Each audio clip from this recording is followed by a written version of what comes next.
این بخشی از مراسم تشییع پیکر 4 تن از شهدای نیروی 8 شعبی عراق است که دیشب در حمله پهپادی نیروهای اشغالگر آمریکایی در جنوب بغداد به شهادت رسیدند.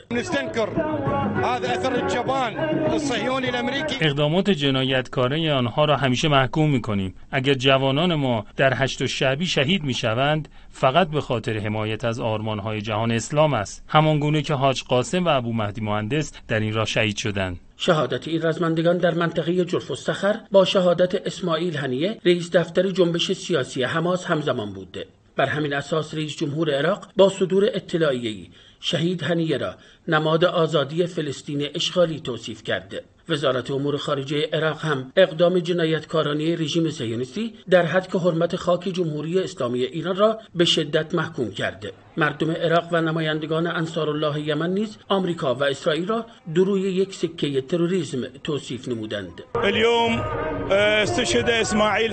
امروز با ترور شهید اسماعیل هنیه در تهران نه فقط یک نماد مقاومت علیه اشغالگری را ترور کردند، بلکه حاکمیت جمهوری اسلامی ایران را نقض کردند. ما این اقدام صهیونیستی که آمریکا هم حامی آن است به شدت محکوم می‌کنیم.